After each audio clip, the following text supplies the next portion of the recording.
Soviet radar station built in the wrong place by the wrong rules nearly triggered the end of détente, and U.S. intelligence almost missed it entirely.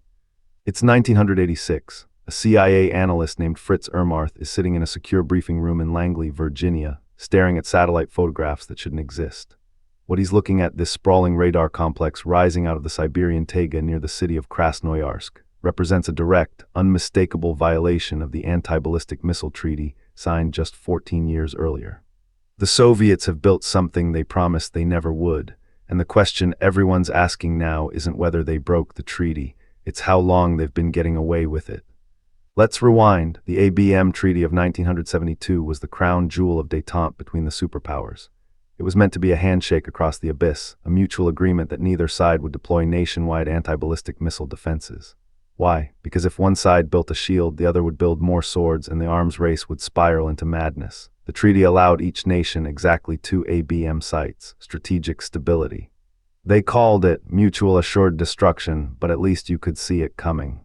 The Krasnoyarsk station, though, this thing didn't fit the treaty's fine print. It was a phased array radar, massive, oriented in a way that could track and guide interceptor missiles across the Soviet Union's vast territory.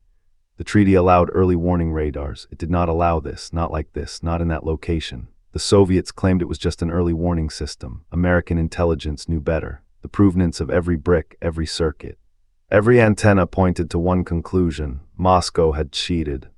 Here's where it gets stranger. The radar hadn't been secret. It had been sitting there, growing for years, and U.S. intelligence had watched it rise, but they'd been arguing about what it meant. Some analysts said it was treaty compliant, others said it wasn't. The community was split, which meant the policy community got no clear answer. Meanwhile, the Soviets kept building. This ambiguity, this fog, that was the real weapon.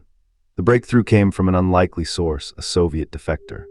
In 1989, a man named Dmitry Polyakov, a colonel in Soviet military intelligence, gave the Americans something they desperately needed: clarity. His information confirmed what the skeptics had suspected all along. Krasnoyarsk wasn't just a violation, it was part of a larger pattern. The Soviets had been gaming the treaty from the start, testing how far they could push without Washington pulling the trigger. But here's the cruel irony, and this is what kept analysts up at night. By the time Polyakov's information made it to the right desks, the Soviet Union itself was crumbling. Gorbachev's reforms were fracturing the state from within. The radar that had seemed like a permanent threat to American security was becoming a relic of a dying empire. The treaty violation that might have triggered a crisis in 1976 barely registered in 1989.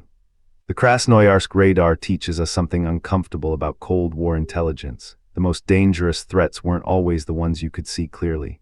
They were the ones obscured by bureaucratic disagreement, by honest analytical splits, by the fog of competing interpretations. The Soviets understood this. They built in ambiguity. They let the Americans argue with themselves while they moved forward. The radar still stands today, by the way. After the Soviet collapse, Russia acknowledged the violation. The facility was eventually repurposed for civilian space tracking. But the documents, the telegrams, the satellite photos, the defector debriefings, they sit in archives now, telling a story about how close we came to certainty and how uncertainty itself can be a kind of weapon. If you want to understand how intelligence failures aren't always about missing information, they're often about failing to agree on what the information means, this case is the textbook. Subscribe for more stories like this, where the real Cold War secrets aren't the ones that were hidden. They're the ones everyone saw but couldn't quite believe. Subscribe for a new declassified intelligence story every week, where the real Cold War secrets emerge from what everyone saw but nobody believed.